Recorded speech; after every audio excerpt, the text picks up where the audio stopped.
ನಮಸ್ಕಾರ ಪ್ರಿಯ ವೀಕ್ಷಕರೇ. ಸ್ಯಾಂಡಲ್ವುಡ್ನಲ್ಲಿ ಸುದ್ದಿ ಮಾಡ್ತಿರೋ ಸಿನಿಮಾ ಒಂದರ ಬಗ್ಗೆ ನಾನು ಇವತ್ತು ಹೇಳೋದಕ್ಕೆ ಹೊರಟಿದ್ದೇನೆ. ಅಭಿನಯ ಚಕ್ರವರ್ತಿ ಕಿಚ್ಚ ಸುದೀಪ್ ನಟನೆಯ ಪ್ಯಾನ್ ಇಂಡಿಯಾ ಭರ್ಜರಿ ಸಿನಿಮಾ ಮ್ಯಾಕ್ಸ್ ಇದೀಗ ಕನ್ನಡ ಚಿತ್ರರಂಗದಲ್ಲಿ ಸಾಕಷ್ಟು ಸುದ್ದಿಯನ್ನು ಮಾಡ್ತಿದೆ. ಒಟ್ಟು 5 ಲ್ಯಾಂಗ್ವೇಜಲ್ಲಿ ಸಿನಿಮಾವನ್ನು ನಿರ್ಮಾಣ ಮಾಡಲಾಗಿದೆ. ಅದ್ಧೂರಿ ನಿರ್ಮಾಣದ ಚಿತ್ರ. ಇವೆಲ್ಲಕ್ಕಿಂತ ಹೆಚ್ಚಾಗಿ ಕಿಚ್ಚ ಸುದೀಪ್ ಭವಿಷ್ಯದ ದೃಷ್ಟಿಯಿಂದ ಒಂದು ರೀತಿಯಲ್ಲಿ ಏನಾಗುತ್ತೆ ಅಂತ ಹೇಳಿ ಅಭಿಮಾನಿಗಳು ಮತ್ತು ಚಿತ್ರರಂಗ ಕಾತುರದಿಂದ ಕೌತುಕದಿಂದ ನೋಡುವಂತಹ ಚಿತ್ರ. ಹಾಗಾದ್ರೆ ಮ್ಯಾಕ್ಸ್ ಬಗ್ಗೆ ಕರೆಯಲಾಗಿದ್ದ ಸುದ್ದಿಗೋಷ್ಠಿನಲ್ಲಿ ಕಿಚ್ಚ ಸುದೀಪ್ ಹೇಳಿದ್ದೇನು? ಮ್ಯಾಕ್ಸ್ ಚಿತ್ರ ಕಿಚ್ಚ ಸುದೀಪ್ ಅವರ ಭವಿಷ್ಯದ ದೃಷ್ಟಿಯಿಂದ ಯಾಕೆ ಇಂಪಾರ್ಟೆಂಟು ಮತ್ತು ಹೇಗೆ ಇಂಪಾರ್ಟೆಂಟು, ಈ ಬಗ್ಗೆ ಇಂದಿನ ಮಾತು ಮಂಥನ ಸ್ನೇಹಿತರೆ.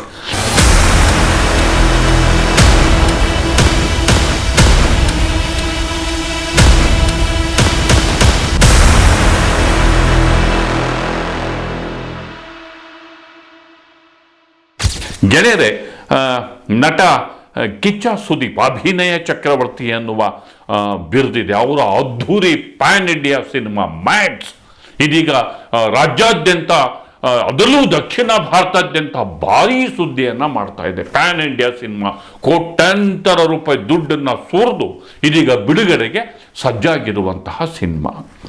ಹಾಗಾದರೆ ಈ ಒಂದು ಸಿನಿಮಾಗೆ ಯಾಕಿಷ್ಟು ಇಂಪಾರ್ಟೆನ್ಸು, ಇದನ್ನು ಯಾಕೆ ಹೇಳ್ತಿದ್ದೀನಿ ಅಂದರೆ, ಇತ್ತೀಚಿನ ದಿನಗಳಲ್ಲಿ ಮತ್ತೆ ಕನ್ನಡ ಪ್ರೇಕ್ಷಕರನ್ನ ಚಿತ್ರಮಂದಿರಕ್ಕೆ ಸೆಳೆದು ಚಿತ್ರರಂಗಕ್ಕೆ ಜೀವಂತಿಕೆ ಕೊಡುವಂತಹ ಯತ್ನ ನಡೆದಿದೆ. ಒಂದು ಕೃಷ್ಣಂ ಪ್ರಣಯ ಸಖಿ ಸಿನಿಮಾ ಇರ್ಬೋದು, ಭೈರತಿ ರಣಗಲ್ಲಿರ್ಬೋದು, ಅದಕ್ಕಿಂತ ಮೊದಲು ಬಂದಂತಹ ಕಾಟೇರ ಸಿನಿಮಾ ಇರ್ಬೋದು. ಇವೆಲ್ಲ ಸಿನಿಮಾಗಳು ಕನ್ನಡ ಚಿತ್ರರಂಗವನ್ನು ವಿಜೃಂಭಿಸುವಂತೆ ಮಾಡಿವೆ. ಜೊತೆಗೆ ಅಭಿಮಾನಿಗಳಲ್ಲಿ ಸಂಭ್ರಮ ಸಡಗರ ತಂದಿವೆ. ಜೊತೆಗೆ ಗಾಂಧಿನಗರದ ಆರ್ಥಿಕ ವಹಿವಾಟನ್ನು ಹೆಚ್ಚುವಂತೆ ಮಾಡಿವೆ ಮತ್ತು ಚಿತ್ರರಂಗದಲ್ಲಿ ಕಾನ್ಫಿಡೆನ್ಸ್ ಅನ್ನ ಮೂಡಿಸ್ತಾ ಇದ್ದೇವೆ. ಹೀಗಾಗಿ ಮ್ಯಾಕ್ಸ್ ಸಿನಿಮಾ ಕೂಡ ಆ ಸಾಲಲ್ಲಿ ಸೇರುತ್ತಾ ಅನ್ನುವ ಪ್ರಶ್ನೆಯ ಜೊತೆ ನಾನು ಇದರ ಒಂದು ನಿರೀಕ್ಷೆಯ ಮಾತುಗಳನ್ನು ಆರಂಭ ಮಾಡ್ತಿದ್ದೇನೆ. ಚಿತ್ರ ಬಿಡುಗಡೆ ಆಗೋದಕ್ಕಿಂತ ಮೊದಲೇ ವಿಮರ್ಶೆಯ ದೃಷ್ಟಿಯಿಂದ ಮಾತಾಡೋದು ನನ್ನ ಉದ್ದೇಶ ಅಲ್ಲ. ಕನ್ನಡ ಚಿತ್ರರಂಗ ಬೆಳೀಲಿ, ಕನ್ನಡ ಚಿತ್ರರಂಗ ಗಳಿಕೆಯ ಸಾಧ್ಯತೆಗಳನ್ನು ಹೆಚ್ಚು ಮಾಡಿಕೊಳ್ಳಿ ಎನ್ನುವುದನ್ನು ಮುಖ್ಯವಾಗಿಟ್ಟುಕೊಂಡು ನಾನು ಇಲ್ಲಿ ಚರ್ಚೆಯನ್ನು ಮಾಡ್ತಿದ್ದೇನೆ. ಹಾಗಾದರೆ ಮ್ಯಾಕ್ಸ್ ಹೇಗಿರುತ್ತೆ, ಪಾಯಿಂಟಿಗೆ ಬರೋಣ. ಕಿಚ್ಚ ಸುದೀಪ್ ಅವರು ಸರಿಸುಮಾರು 2 ವರ್ಷಗಳ ಬಳಿಕ ಬರ್ತಿರುವಂತಹ ಸಿನಿಮಾ.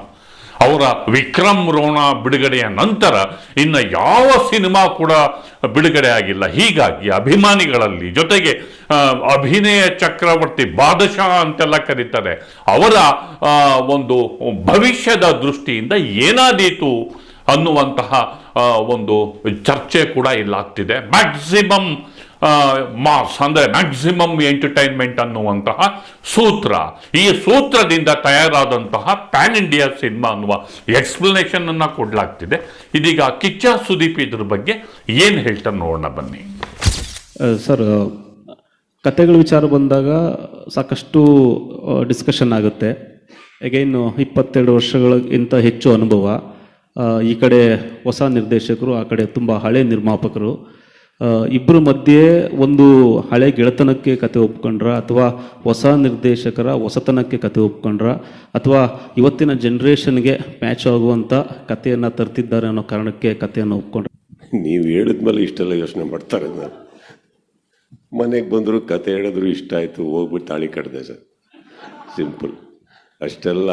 ಇನ್ನೆಲ್ಲ ಮದುವೆ ಆದ್ಮೇಲೆ ತಾನೇ ಆಗಬೇಕಾಗಿರೋ ಅನುಭವಗಳು ಅದಾಗಿದೆ. ಫಸ್ಟಿಗೆ ಹುಡುಗಿ ನೋಡಿದೆ, ಇಷ್ಟ ಆಯಿತು, ಅಪ್ಪಂಗೆ ಅಪ್ರೋಚ್ ಮಾಡಿ ಓಕೆ ಅಂದೆ, ಮದುವೆ ಆಗಿದೆ ಸರ್. ಸಿಂಪಲ್. ಇದನ್ನು ನೋಡಿದ್ರೆ ಅದ್ರಲ್ಲಿ ನೀವು ಹೇಳಿದ್ದು ಕರೆಕ್ಟು, ಬಟ್ ಅಷ್ಟೆಲ್ಲ ನಾನು ಯಾವತ್ತೂ ಥಿಂಕ್ ಮಾಡಲ್ಲ sir. I know. Sudeep sir ನಮಸ್ತೆ. ನೋಡಿದ್ರೆ ಸಿಕ್ಕಾಪಟ್ಟೆ ರಕ್ತಪಾತ ಕಾಣ್ತಾ ಇದೆ. ನೀವು ರಿಯಲ್ ಲೈಫಲ್ಲಿ ರಕ್ತ ಹರಿಸ್ತೀರಾ, ಆದರೆ ಅದನ್ನು ಯಂಗ್ಸ್ಟರ್ಸು ರಿಯಲ್ ಲೈಫಲ್ಲಿ ಮಾಡೋಕ್ಕೆ ಹೋಗಿ ತುಂಬ ತೊಂದರೆ ಒಳಗಾಗ್ತಾರೆ. ಒಬ್ಬ ಸೂಪರ್ ಸ್ಟಾರ್ ಆಗಿ ನಿಮ್ಮ ಜವಾಬ್ದಾರಿಯಲ್ಲಿ ಇರಲ್ವಾ ಅಂತ? ಸರ್, ನಾನು ಸ್ವಾತಿ ಮುತ್ತು ಮಾಡಿದ್ದೀನಿ, ಆಟೋಗ್ರಾಫ್ ಮಾಡಿದ್ದೀನಿ, ಮುಸ್ಸಂಜೆ ಮಾತು ಮಾಡಿದ್ದೀನಿ, ಎಂತೆಂಥದ್ದು ಒಳ್ಳೊಳ್ಳೆ ಸಿನಿಮಾ ಮಾಡಿ ಮೆಸೇಜ್ ಎಲ್ಲ ಕೊಟ್ಟೆ. ಎಲ್ಲರೂ ಸೇರಿ ಮನೆಗೆ ಕಳಿಸಿದ್ರು. ಅವಾಗ ಕತ್ತಿ ಮಚ್ಚಿ ಹಿಡ್ಕೊಂಡು ಅವ್ರನ್ನ ತೊಗೊಂಡೋಗಿ ನಂಬರ್ 1 ನಂಬರ್ 2 ಸ್ಥಾನಕ್ಕೆ ಕೂರಿಸಿದ್ರು. ಈಗ ನಾನು ಆಮೇಲೆ ಯೋಚನೆ ಮಾಡಿದೆ, ಬಹುಶಃ ಜನಗಳಿಗೆ ಇದೇ ಬೇಕೇನೋ ಅಂದ್ಬಿಟ್ಟು ಅಂತ. ಆವಾಗ ನನ್ನ ಫಸ್ಟು ಬುದ್ಧಿ ಹೇಳೋದು ನನಗೆ ನನ್ನ ತಂದೆ ತಾಯಿ ಹೋಗಿ ಕೇಳಿದೆ. ಅವ್ರಂದ್ರು, ಅಲ್ಲಪ್ಪ ನೀನು ಮನೆಗೆ ಹಾಕೋ ಬಟ್ಟೆ ಮನೆಗೆ ಇಡ್ಕೋ, ಹೊರಗಡೆ ಹೋದಾಗ ಅವ್ರಿಗೆ ಹೆಂಗೆ ಬೇಕೋ ಹಂಗಿರು ಅಂತ. ಆ ಥರ ಸಿನಿಮಾಗಳು ಮಾಡೋಕ್ಕೋಗಿ ಅದರಲ್ಲೂ ಒಂದು ಬುದ್ಧಿ ಇಟ್ಟಿರ್ತೀನಿ, ಅದರಲ್ಲೂ ಒಂದು ಕಲೆ ಇಟ್ಟಿರ್ತೀನಿ, ಅದರಲ್ಲೂ ಒಂದು ವಿದ್ಯೆ ಇಟ್ಟಿರ್ತೀನಿ, ಅದರಲ್ಲೂ ಎಲ್ಲದಕ್ಕಿಂತ ಹೆಚ್ಚಾಗಿ ಮಾನವೀಯತೆ ಇಟ್ಟಿರ್ತೀನಿ ಸರ್.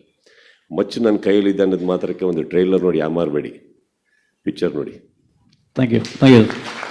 ಆಸ್ ಅನ್ ಆಕ್ಟರ್ ಆಗಿ, ಆಸ್ ಅನ್ ಟೆಕ್ನಿಷಿಯನ್ ಆಗಿ ನಿಮ್ಗೆ ಎಷ್ಟು ಟಫ್ ಅನ್ನಿಸ್ತು shooting process? Sir, it is very tough sir. ನನಗೆ ಕ್ಲೈಮ್ಯಾಕ್ಸ್ ತೆಗಿಬೇಕಾದ್ರೆ ಈ ಸಿನಿಮಾದಲ್ಲಿ ನನಗೆ ಭಾಳ ಫಿಸಿಕಲಿ ನನಗೆ ತುಂಬ ಅನುಭವಿಸಿದ್ದೀನಿ. ನಾನು ಮಾತ್ರ ಅಲ್ಲ, ಎಲ್ಲ ಕಲಾವಿದರು ಆ್ಯಕ್ಚುಲಿ ಪಾಪ ಅವರು ತುಂಬ ಅನುಭವಿಸಿದ್ದಾರೆ ಎಲ್ಲರೂ. ಯಾಕಂದರೆ ಆ ಬೆಂಕಿ, ಆ ಧೂಳು ಒಂದೊಂದು ಟೇಕಲ್ಲಿ, ಬಿಕಾಸ್ ಒಂದು ಡೋಂಟ್ ಫರ್ಗೆಟ್, ಇಂಡೋರ್ ಶೂಟಿಂಗ್ ಮಾಡ್ತಾ ಇದ್ದೀವಿ, night effect, but we are shooting in the day. So ಇಡೀ ಸೆಟ್ಟು ಬ್ಲ್ಯಾಕ್ ಕ್ಲಾತಲ್ಲಿ ಕವರ್ ಆಗಿ ಯಾವ ವಿಂಡೋ ಓಪನ್ ಇಲ್ಲದೆ ಮಾಡಿರ್ಬೇಕಾದ್ರೆ ಎವ್ರಿಥಿಂಗ್ ಒಳಗೆ ಇರುತ್ತಲ್ಲ. So everybody has gone through a lot. So but he was also as a producer very generous. ಎಲ್ಲ ಸೆಟ್ಟಿಗೆ ACs ಹಾಕಿ ಎಲ್ಲ ಮಾಡಿ ventilation ಚೆನ್ನಾಗಿ ತಂದುಕೊಟ್ಟು. ವಿ ಹ್ಯಾವ್ ಡಿಫಿಕಲ್ಟಿ ಇಲ್ಲದೆ ಸಿನಿಮಾ ನಾವು ಮಾಡೋಕ್ಕಾಗಲ್ಲ ಸರ್.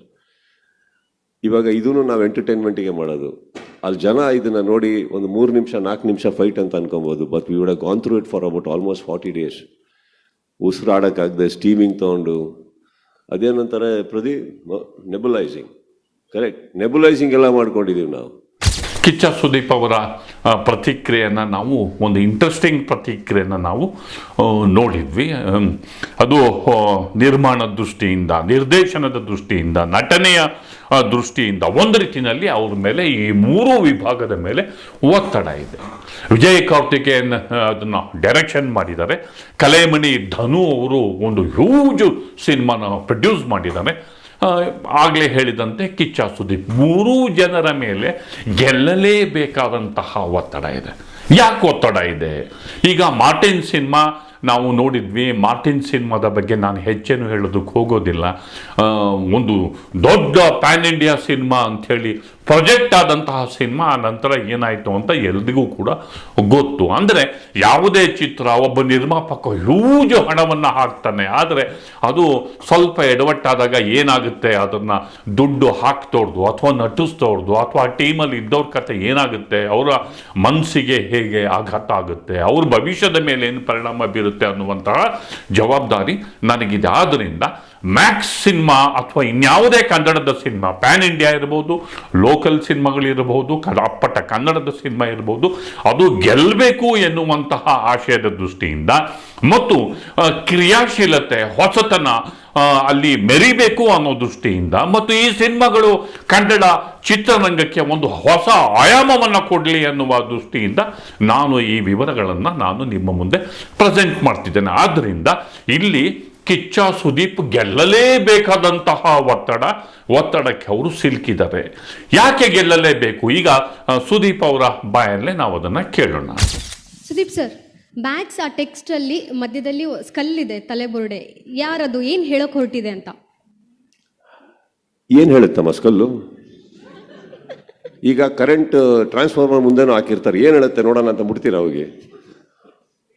ಕರೆಂಟ್ ಅಷ್ಟೇ, ಅದೊಂದು ಹೈ ವೋಲ್ಟೇಜ್. ಅದು ಮ್ಯಾಕ್ಸ್ ಅಂದ್ರೆ ಒಂದು ಹೈ ವೋಲ್ಟೇಜ್. ಇವತ್ತವರೆಗೂ ಆ ಟ್ರಾನ್ಸ್ಫಾರ್ಮರ್ ಮುಂದೆನೂ ಆ ಸ್ಕಲ್ ಇರುತ್ತೆ, ಯಾರು ಮುಟ್ಟೋಳಕ್ಕೆ ಹೋಗಲ್ಲ. It's a symbol that it is dangerous. Simple. ಇನ್ನೊಂದು ಹೇಳ್ತೀನಿ, ಸ್ಕಲ್ ಏನು ಹೇಳುತ್ತೆ ಅಂತ ಕೇಳೋಕೆ ಹೋಗ್ಬೇಡಿ. ಅದು ಹೇಳಿದ ದಿನ ಓಡೋಗ್ಬಿಡ್ತೀರಾ ಎದುರಿ. ಇಮ್ಯಾಜಿನ್, ಒಂದು ರೂಮಲ್ಲಿ ಹೋಗಿ ಒಂದು ಸ್ಕಲ್ ಇರುತ್ತೆ, ಸಡನ್ ಆಗಿ ಮಾತಾಡೋಕೆ ಸ್ಟಾರ್ಟ್ ಮಾಡಿ ಹೆಸರಿಟ್ಟಿದ್ದೀರಾ ಸರ್? ಮ್ಯಾಕ್ಸ್ ಅಂತಕ್ಕಂಥದ್ದು ಒಂದು ಕ್ಯಾರೆಕ್ಟರ್ ನೇಮ ಅಥವಾ ಏನು ಸರ್ ಅದು? ಎಸ್ ಸರ್, ಅರ್ಜುನ್ ಮಹಾಕ್ಷಯ್ ಅಂದ್ಬಿಟ್ಟು ಪಾತ್ರದ ಹೆಸರು. ಒಬ್ಬ ಬಹಳ ನಿಷ್ಠಾವಂತ ಅಧಿಕಾರಿ ಆಗಿರ್ತಾರೆ. ಅವರಿಗೆ ಒಂದು ಅಂಡರ್ವರ್ಲ್ಡ್ ಫೀಲ್ಡಲ್ಲಾಗಲಿ ಇನ್ನೊಂದಾಗಲಿ ಅವರೆಲ್ಲರೂ ಆ ವ್ಯಕ್ತಿಗೆ ಹೆದರ್ಕೊಂಡು ಅವ್ರುಗಳು ಕರೆಯೋ ಹೆಸರು ಮ್ಯಾಕ್ಸ್. ಇದನ್ನ ಯಾಕೆ ಇಷ್ಟು ಸವಿಸ್ತಾರವಾಗಿ ಹೇಳ್ತಿದ್ದೀನಿ ಅಂತಂದರೆ, ಕಿಚ್ಚ ಸುದೀಪ್ ಅಭಿನಯ ಚಕ್ರವರ್ತಿ ಒಂದು ರೀತಿಯಲ್ಲಿ ಡಿಫ್ರೆಂಟ್ ಆಗಿರುವಂತಹ ಒಬ್ಬ ಕ್ರಿಯಾಶೀಲವಾದಂತಹ ನಟ ಮತ್ತು ನಿರ್ದೇಶಕ ಕೂಡ. ನೀವು ಅವರ ನಟನಾ ಸಾಧ್ಯತೆಗಳ ಬಗ್ಗೆ, ಅವರ ರೀತಿಯ ಬಗ್ಗೆ ನಾನು ಆಮೇಲೆ ಮಾತಾಡ್ತೀನಿ, ಅವರ ಅಭಿರುಚಿಯ ಬಗ್ಗೆ ಮಾತಾಡ್ತೀನಿ. ನೀವು ಈಗ ತೆಲುಗು ಸಿನಿಮಾವನ್ನು ನೋಡಿದರೆ ಅದರಲ್ಲಿ ಎಂತಹ ಹೈ ವೋಲ್ಟೇಜ್ ವಿಲನ್ ಆಗಿ ಅವರು ಆಕ್ಟ್ ಮಾಡಿದ್ದಾರೆ ಅಂತಂದ್ರೆ ಆ ನಟನೆ ನೋಡಿ ಎಂಥವರು ಕೂಡ ಬೆಚ್ಚಿ ಬೀಳಿಸುವಂತಹ, ಗಾಬರಿ ಬೀಳುವಂತಹ ಅಮೋಘ ಅಭಿನಯ ಮತ್ತು ಅದ್ಭುತವಾದ ಪ್ರತಿಭೆ, ಜೊತೆಗೆ high voltage acting Kichcha Sudeep ಅವ್ರದ್ದು. ಹಾಗೇನೆ ಸಲ್ಮಾನ್ ಖಾನ್ ಅವರ ದಬಾಂಗ್ ಸಿನಿಮಾದಲ್ಲಿ ಅವರ ಆಕ್ಟಿಂಗ್ ಇರ್ಬೋದು. ಅಂದರೆ ಕನ್ನಡಕ್ಕಷ್ಟೇ ಸೀಮಿತ ಅಲ್ಲ, ವಿವಿಧ ಭಾಷೆಗಳಿಗೂ ದಕ್ಕುವ ಒಂದು ರಾಷ್ಟ್ರ ಮಟ್ಟದಲ್ಲೇ ಸಾಮರ್ಥ್ಯವಿರುವಂತಹ ಪ್ರತಿಭಾವಂತ ನಟ ಕಿಚ್ಚ ಸುದೀಪ್ ಅಂತಲೇ ಬಣ್ಣಿಸಲಾಗ್ತಿದೆ. ಅವರ ಸಿನಿಮಾಗಳು ವೀರ ಮದಕರಿ ಸಿನಿಮಾ ಇರಬಹುದು, ಹಾಗೇನೆ ಕೆಂಪೇಗೌಡ ಸಿನಿಮಾ ಇರ್ಬೋದು, ರನ್ನ ಸಿನಿಮಾ ಇರಬಹುದು. ಹೀಗೆ ಬೇಕಾದಷ್ಟು ಒಳ್ಳೆಯ ಸಿನಿಮಾಗಳು, ಯಶಸ್ವಿ ಸಿನಿಮಾಗಳು, ರೀಮೇಕ್ ಸಿನಿಮಾಗಳು ಬಂದಿವೆ. ಒಳ್ಳೆ ಗಡುಸಾದಂತಹ ಧ್ವನಿ ಮತ್ತು ಆ ಪಾತ್ರಕ್ಕೆ ಬೇಕಾದಂತಹ ದೇಹದ ರಚನೆ, ಜೊತೆಗೆ ಅವರ ಅಭಿನಯ ಸಾಮರ್ಥ್ಯ, ಮತ್ತು ಹಾಗೇನೆ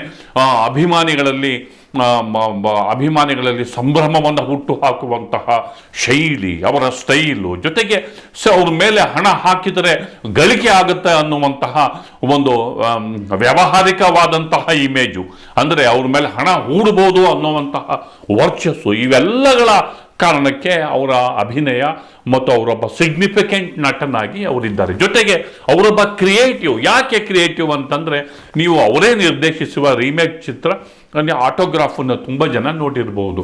ಅದೇನು ರೀಮೇಕಲ್ಲಿ ಏನು ಕ್ರಿಯೇಟಿವಿಟಿ ಇರುತ್ತೆ, ಫ್ರೇಮ್ ಟು ಫ್ರೇಮ್ ಬಟ್ಟೆ ಇಳಿಸೋದು ಅಲ್ವಾ ಅಂತ ನೀವು ಕೇಳಬಹುದು. ಆದರೆ ಒಂದು ಆಕ್ಷನ್ ಥ್ರಿಲ್ಲರ್ಗಿಂತ ಒಂದು ಎಮೋಷನಲ್ ಸಿನಿಮಾನ ರೀಮೇಕ್ ಮಾಡೋದಿದೆಯಲ್ಲ, ನೀವು ಫ್ರೇಮ್ ಟು ಫ್ರೇಮ್ ಇಟ್ಟ ಅಂದರೆ ಎಮೋಷನ್ ತುಂಬಕ್ಕಾಗಲ್ಲ. ನೀವು ಆ ಪಾತ್ರನ ಅರ್ಥ ಮಾಡ್ಕೊಂಡಿರಬೇಕು. ರೀಮೇಕ್ ಆದರೂ ಕೂಡ ನೀವು ಮಾಡುವ ರೀಮೇಕಲ್ಲಿ ಒರಿಜಿನಲ್ ಸಿನಿಮಾದ ರೀಮೇಕು ಆ ಎಮೋಷನ್ನು ಕ್ಯಾರಿ ಆಗಬೇಕು. ಅದಕ್ಕೆ ಅದನ್ನು ನೀವು ಒಬ್ಬ ನಿರ್ದೇಶಕ ಅದನ್ನು ಫೀಲ್ ಮಾಡಿದರೆ ಆ ಫೀಲಿಂಗು ಸಿನಿಮಾದಲ್ಲೂ ಕೂಡ ಬರಲಿಕ್ಕೆ ಸಾಧ್ಯ. ಅಂದರೆ ಅಷ್ಟರ ಮಟ್ಟಿಗೆ ಆ ಸೂಕ್ಷ್ಮತೆಯನ್ನು ಹೊಂದಿರುವಂತಹ ಒಬ್ಬ ನಿರ್ದೇಶಕ ಕೂಡ ಅನ್ನೋದು ಆ ಸಿನಿಮಾಗಳ ಶಾಂತಿನಿವಾಸ ಸಿನಿಮಾ ಇರ್ಬೋದು. ಇದನ್ನು ನೋಡಿ, ಕೆಂಪೇಗೌಡ ಸಿನಿಮಾ ಹೇಗಿದೆ, ಸಿನಿಮಾ ರೀಮೇಕ್ಗಳಿರ್ಬೋದು. ಹೀಗಾಗಿ ತಂತ್ರಜ್ಞಾನವನ್ನು ಬಲ್ಲ, ಟೆಕ್ನಾಲಜಿ, ಮಾಡರ್ನ್ ಟೆಕ್ನಾಲಜಿ ಸಿನಿಮಾದಲ್ಲಿ ಹೇಗೆ ಅಡಾಪ್ಟ್ ಮಾಡ್ಕೋಬೇಕು ಅನ್ನೋದನ್ನು ಗೊತ್ತಿರುವಂತಹ ನಟ ಅವರು. ಹೀಗಾಗಿ ಈ ಒಂದು ಸಿನಿಮಾ ಮ್ಯಾಕ್ಸಿಮಮ್ ಮಾಸ್ ಅಥವಾ ಮ್ಯಾಕ್ಸಿಮಮ್ ಎಂಟರ್ಟೈನ್ಮೆಂಟ್ ಅನ್ನುವ ಒಂದು ಸೂತ್ರ, ಆ ಸೂತ್ರದ ಮೂಲಕ ಕನ್ನಡ ಚಿತ್ರರಂಗಕ್ಕೆ ಮತ್ತೊಂದು ಕೊಡುಗೆ ಆಗುತ್ತಾ, ಪ್ಯಾನ್ ಇಂಡಿಯಾ ಚಿತ್ರರಂಗಕ್ಕೆ ಇಡೀ ದಕ್ಷಿಣ ಭಾರತದಲ್ಲಿ ಕಿಚ್ಚ ಸುದೀಪ್ ಸದ್ದು ಮಾಡ್ತಾರ ಮತ್ತು ಈ ಚಿತ್ರದ ಮೂಲಕ ಅವರ ಮೆರುಗು, ಅವರ ಇಮೇಜು ಮತ್ತಷ್ಟು ಎತ್ತರಕ್ಕೆ ಹೋಗುತ್ತಾ ಅನ್ನುವ ಪ್ರಶ್ನೆಗಳ ಜೊತೆ ನನ್ನ ಮಾತನ್ನು ಮುಗಿಸ್ತಿದ್ದೇನೆ. ದಯವಿಟ್ಟು ದಿ ಪೋಸ್ಟ್ ನೋಡಿ, ಲೈಕ್ ಮಾಡಿ, ಶೇರ್ ಮಾಡಿ, ಸಬ್ಸ್ಕ್ರೈಬ್ ಮಾಡೋದಕ್ಕೆ ಮರಿಬೇಡಿ ಗೆಳೆಯರೆ. ನಮಸ್ಕಾರ.